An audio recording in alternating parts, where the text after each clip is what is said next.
खबरों के सिलसिले को नए सिरे से आगे बढ़ा लेते हैं और बुलेटिन की शुरुआत करते हैं बिहार की सियासत से जुड़ी अहम खबर से। एलजेपी में चाचा और भतीजा आमने सामने आ गए। पहले चाचा पशुपति पारस ने पार्टी पर दावा किया, फिर भतीजे चिराग पासवान ने चाचा को जवाबी कार्रवाई करते हुए पार्टी के 5 सांसदों के साथ निष्कासित कर दिया। और अब इन सब के बीच आज चिराग पासवान दोपहर में प्रेस कॉन्फ्रेंस करेंगे। सवाल यह है कि चाचा और भतीजे की इस लड़ाई का नतीजा क्या होगा।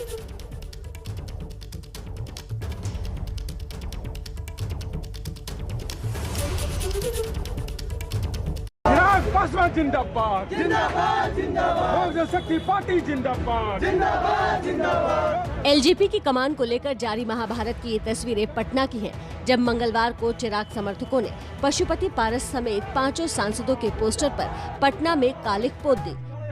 मुर्दाबाद मुर्दाबाद लोक जनशक्ति पार्टी किसकी है, पार्टी का असली अध्यक्ष कौन है, इसी बात को लेकर चिराग पासवान और चाचा पशुपति में आर पार की लड़ाई चल रही है।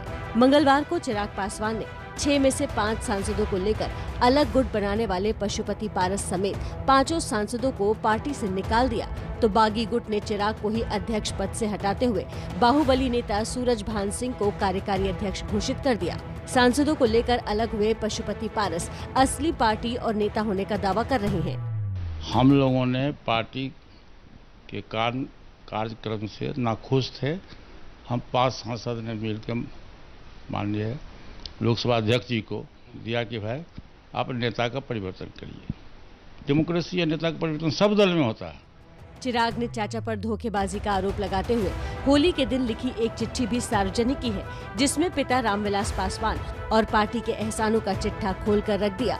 उधर कार्यकारी अध्यक्ष बनाए गए सूरजभान ने भी कल पार्टी अध्यक्ष को लेकर पटना में कार्यकारिणी बैठक बुलाई है। विवाद के बाद आज पहली बार चिराग पासवान भी प्रेस कॉन्फ्रेंस करने वाले हैं। पार्टी पर मालिकाना हक की ये लड़ाई चुनाव आयोग तक भी पहुंच सकती है। तो एलजेपी का जो राजनीतिक ड्रामा है वो परिवार का भी झगड़ा है और परिवार के झगड़े के मद्देनजर ही चिराग पासवान ने अपने चाचा को लिखा गया पत्र भी जारी किया था। लेकिन अब ये जो पारिवारिक झगड़ा है ये राजनीतिक झगड़े में बदल चुका है और आज शाम इस वक्त बड़ी खबर आ रही है, पशुपति पारस 4:30 बजे पटना पहुंच रहे हैं। शाम को 4:30 बजे पशुपति पारस पटना पहुंचेंगे। आज शाम पटना पहुंचने के बाद पशुपति पारस पार्टी के तमाम बड़े नेताओं के साथ बाकी बागी सांसदों के साथ बैठक करेंगे और राष्ट्रीय परिषद की बैठक कब आयोजित होनी है इसकी तारीख भी सुनिश्चित करेंगे। इसी राष्ट्रीय परिषद की बैठक में चिराग पासवान की जगह पशुपति पारस नए अध्यक्ष चुने जाएंगे। आपको बता दें 4 बजे पशुपति पारस दिल्ली से पटना के लिए रवाना होंगे और उसके बाद पटना पहुंचने के बाद बैठकों का दौर शुरू हो जाएगा। हमारे साथ 2 सहयोगी हमारे ग्राउंड जीरो से मौजूद हैं। अंकित गुप्ता पशुपति पारस के आवास से मौजूद हैं और प्रशांत चिराग के आवास से मौजूद हैं। चिराग पासवान को आज प्रेस कॉन्फ्रेंस भी करनी है। हालांकि चिराग पासवान ने कल ही अपनी अध्यक्षीय पावर का इस्तेमाल करते हुए 5 बागी सांसदों को पार्टी से बाहर कर दिया है। एक पुराना पत्र भी जारी किया है। लेकिन प्रशांत, अब बड़ा सवाल ये कि इससे आगे क्या? बिल्कुल बिल्कुल, देखिए विकास, यही सवाल है। जैसा मैं पिछली बार भी कह रहा था कि तकनीकी और कानूनी पहलू से आगे भी अब ये सवाल है कि राजनीतिक भविष्य क्या हो चिराग पासवान का और चिराग पासवान का आगे का रोड मैप क्या हो। फिलहाल में एक छोटा सा अपडेट ये भी है विकास कि अभी 1 बजे उम्मीद है कि चिराग पासवान प्रेस कॉन्फ्रेंस करेंगे और उसके पहले देखिए चिराग पासवान के घर की सुरक्षा बढ़ाई गई है। यहाँ पर बैरिकेड्स लगाए जा रहे हैं। दोनों तरफ चिराग पासवान का जो घर है उनके मुख्य द्वार के दोनों तरफ बैरिकेड्स लगाई गई हैं और पुलिस का भी पहरा थोड़ा सा यहाँ पे बढ़ाया गया है। हालांकि ये वजह बताई नहीं गई है कि इसकी आखिर वजह क्या है, लेकिन हमारे लिए भी कौतूहल का विषय है कि आखिर यहाँ पर इतने बैरिकेड्स क्यों लगाए गए हैं। लेकिन प्रेस कॉन्फ्रेंस 1 बजे उम्मीद की जा रही है कि होगी और उसमें चिराग पासवान खुलासा करेंगे। और आप जो सवाल पूछ रहे हैं विकास की आखिर अब आगे क्या करेंगे, वही सबसे बड़ा सवाल है कि जो मैं कह रहा था कि जो पार्टी की विरासत है, रामविलास पासवान की जो विरासत है, वो किसके पास जाएगी। दोनों पक्ष दावा तो कर रहा है कि पार्टी पर उसका अधिकार है, लेकिन जो वोट बैंक है, जो इस पार्टी का जो वोट बैंक है, उस पर आखिर अधिकार किसका है। और मुझे लगता है कि चिराग पासवान, तबीयत उनकी थोड़ी खराब थी इस बीच में, और उसी बीच में ये सारा घटनाक्रम हुआ। उनके चाचा पशुपति पारस ने पार्टी को एक तरह से तोड़ ही दिया है। मुझे लगता है कि ठीक होने के बाद चिराग पासवान बिहार जाएंगे और वहां पर फिर अपना एक जो राजनीतिक कार्यक्रम है वो आगे चलाएंगे, ये मुझे जानकारी मिल रही है। लेकिन फिलहाल यहाँ इंतजार है कि 1 बजे चिराग पासवान प्रेस कॉन्फ्रेंस करें और अपना रोड मैप बताएं और तमाम जो सवाल हैं उसका जवाब दें चिराग पासवान। जी बिल्कुल, और जो तमाम सवाल हैं चिराग पासवान की लीडरशिप को लेकर, उनके भी जवाब देने हैं। पार्टी पर अपने पिता की विरासत पर अधिकार भी जमाना है और इसलिए चिराग पासवान प्रेस कॉन्फ्रेंस करके पूरी बात एक बार फिर से सामने रखना चाहते हैं। हालांकि पत्र के जरिए वो काफ़ी कुछ कह चुके हैं। हमारे साथ अंकित गुप्ता पशुपति पारस के आवास पर हैं, जिनके सर ताजपोशी हो सकती है अगली राष्ट्रीय परिषद की बैठक में। अंकित, लग रहा है कि पार्टी पर अभी जो कब्जा है वो पूरी तरह से पशुपति पारस ने कर लिया है, लेकिन राष्ट्रीय परिषद में क्या किसी बड़े उलटफेर की संभावना दिखती है?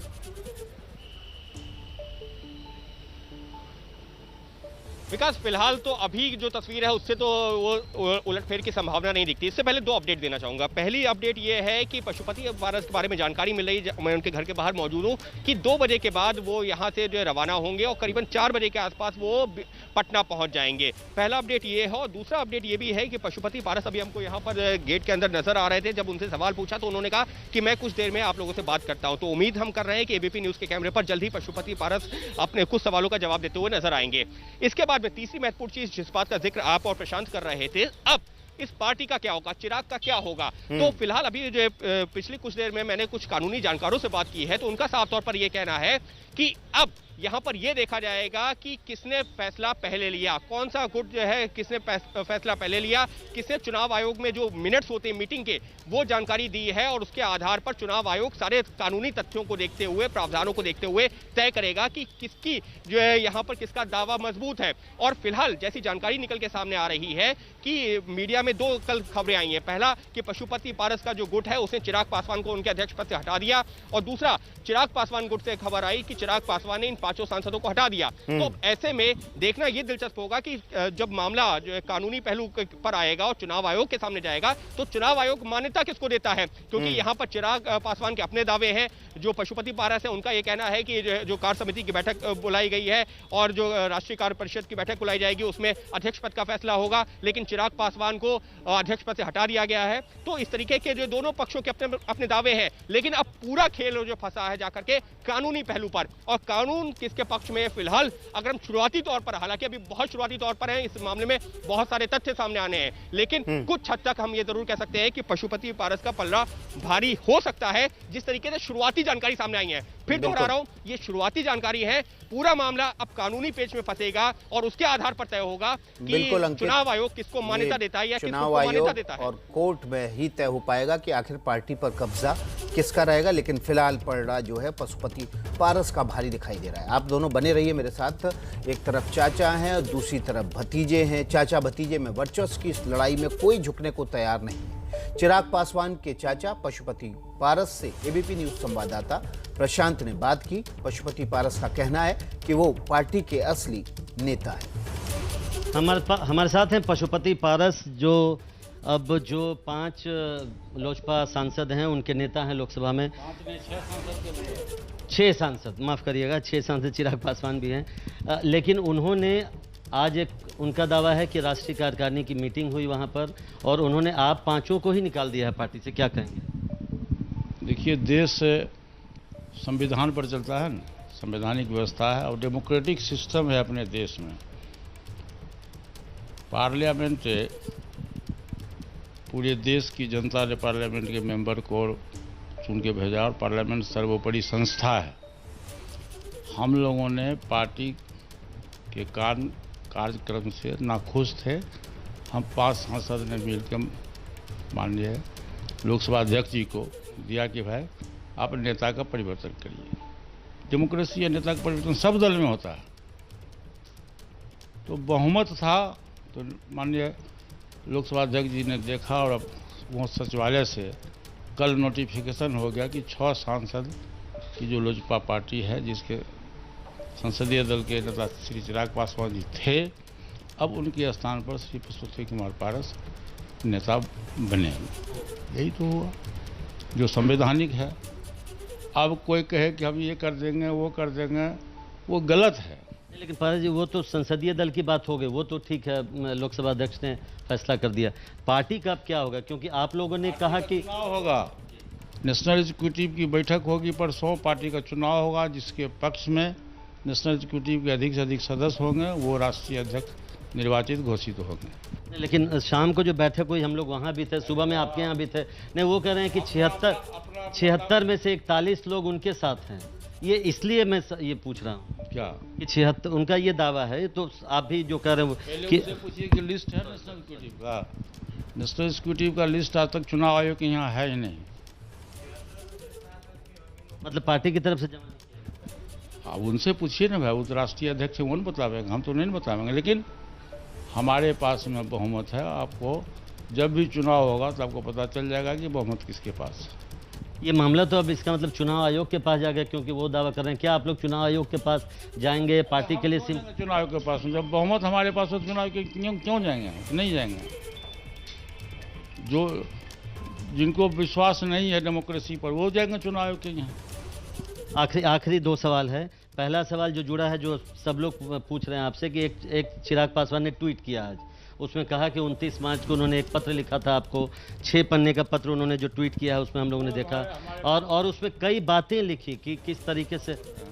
मैंने कहा कि हमारे पास में कोई पत्र नहीं आया था। ये गलत बात है कि हमको उन्होंने पत्र लिखा, या हमसे कभी वो सलाह राय विचार लेते थे संगठन के मामले में, पार्टी चलाने के बारे में। वो 100% वो गलत बयान है। अच्छा, पत्र आपको नहीं मिला, लेकिन उसमें जो मुद्दे उन्होंने उठाए हैं, क्या आपको लगता है कि आपको उनका जवाब देना चाहिए? क्योंकि उसमें कई गंभीर बातें उन्होंने की, आरोप लगाए हैं बल्कि, कि किस तरीके से वो आप नाराज थे। पिताजी जब उनके भर्ती थे, वो भी चाहते थे, आप जब नीतीश कुमार के समर्थन में बयान दे रहे थे तब रामविलास पासवान नाराज थे अस्पताल में। ऐसी बातें उन्होंने। नीतीश कुमार जी के समर्थन में क्यों नहीं बयान देंगे? नीतीश कुमार जी अच्छे मुख्यमंत्री थे, अच्छे मुख्यमंत्री हैं। अच्छा को हम बुरा नहीं कर सकते हैं ना जी, अच्छा को मैं बुरा नहीं कर सकता हूँ। लेकिन उसको तो वो आरोप के तौर पर कि रामविलास पासवान से नाराज थे। नहीं, कभी नाराज नहीं थे। मैं अच्छे को बुरा नहीं कर सकता हूँ। जिसमें जो अच्छाई है, जिसमें बुराई है बुराई है। अच्छे वो विकास पुरुष माने जाते हैं नीतीश कुमार की, किसी एक व्यक्ति और किसी कहने से नहीं होगा। नहीं, अच्छे विकास पुरुष माने जाते हैं। मैंने कहा तो मैंने कोई गलत नहीं कहा। मैं आज भी बरकरार हूँ, मैं कायम हूँ उस बात पर कि अच्छे बिहार के मुख्यमंत्री माने जाते हैं। अब वो भतीजा हैं आपके, आप में उनमें कोई सुलह की गुंजाइश है या नहीं है? कह रहा हूँ कि वो मेरा बेटा है, भतीजा है, हमको उससे कोई पॉलिटिकल ये नहीं है। वो रहे पार्टी में, रहे पार्टी में काम करे। हम पार्टी तोड़े कहाँ? पार्टी तो हमारी है, लोक जनशक्ति पार्टी है, 6 सांसद हम लोग हैं, सब मिल के पार्टी काम करे। पशुपति पारस मंत्री बनने जा रहे हैं केंद्र में, ऐसा कहा जा रहा है कि इसीलिए। प्रधानमंत्री जी का विशेषाधिकार है। ये प्रधानमंत्री जी का विशेषाधिकार है कि किसको मंत्री बनाएंगे, कौन सा विभाग में मिलेगा। ये माननीय प्रधानमंत्री जी का विशेषाधिकार है। बहुत बहुत शुक्रिया। तो पशुपति पारस को आपने सुना, उनका कहना है कि पार्टी उनकी है, उनकी पार्टी जो एलजेपी है वही असली है, लिहाजा उनको चुनाव आयोग के पास जाने की जरूरत नहीं है। कैमरामैन राजेश कुमार के साथ प्रशांत, एबीपी न्यूज़, दिल्ली। तो पशुपति पारस के इस इंटरव्यू से अब सवाल उठ रहा है कि असली एलजेपी कौन है, नकली एलजेपी कौन है। राष्ट्रीय परिषद की सूची चुनाव आयोग के पास नहीं है। ऐसी सूरत में जब राष्ट्रीय परिषद की बैठक बुलाई जाएगी तो कौन सदस्य होंगे जो आमंत्रित किए जाएंगे? और एलजेपी के पटना कार्यालय से हमारी सहयोगी निधि श्री जुड़ गई हैं, सीधे उन्हीं का रुख कर लेते हैं। निधि श्री, अभी हमने देखा, अंकित ने बात बताई कि किस तरह से पशुपति की आगे की रणनीति है और चिराग पासवान की रणनीति के बारे में प्रशांत ने बताया। अब आप बताइए कि पटना में कल जब राष्ट्रीय परिषद की बैठक होगी तो राष्ट्रीय परिषद के जो सदस्य हैं, क्या उनको सूचना भेजी जा चुकी है कि कल बैठक होनी है? जी बिल्कुल, देखिए जो चिट्ठी लिखा गया था पशुपति पारस के ग्रुप की तरफ से उसमें ये क्लियर था कि 5 दिन के अंदर जो बैठक तय की जा रही है। तो जाहिर सी बात है तमाम जो नेता हैं, तमाम जो सांसद हैं और इस बैठक में जो लोग शामिल होंगे उन सबको न्योता दे दिया गया है। इस बीच मैं आपको एक तस्वीर दिखा दूँ विकास की, कल जो हमने यहाँ से तस्वीरें दिखाई थी, तमाम समर्थक जो चिराग के थे उन लोगों ने पोस्टर यहाँ पर जो लगा था वहाँ काले पोत दिया था। लेकिन आज देखिए, चूंकि आज 3:55 में फ्लाइट है जब पशुपति पारस यहाँ पर आएंगे और ये जो सामने एलजेपी कार्यालय है ये दरअसल पशुपति पारस के नाम से ही अलॉटेड है। जाहिर सी बात है उनका ये आवास भी है और इसलिए यहाँ से तमाम पोस्टर्स को हटा दिया गया है और इसके साथ साथ एक नया पोस्टर लगाया गया है। ये देखिए, पशुपति पारस को बधाई दी जा रही है कि वो संसदीय दल का नेता जो है वो चुने गए हैं।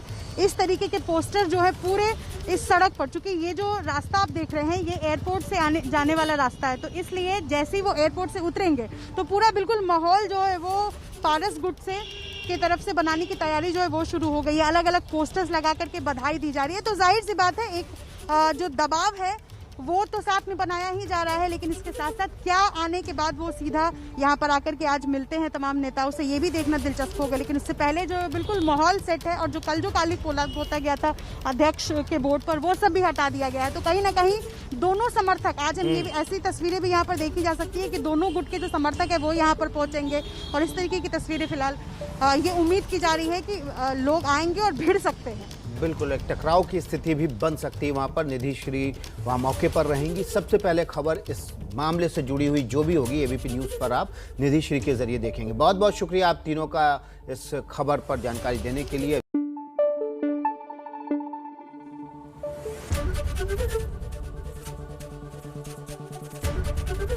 एबीपी न्यूज़ आपको रखे आगे।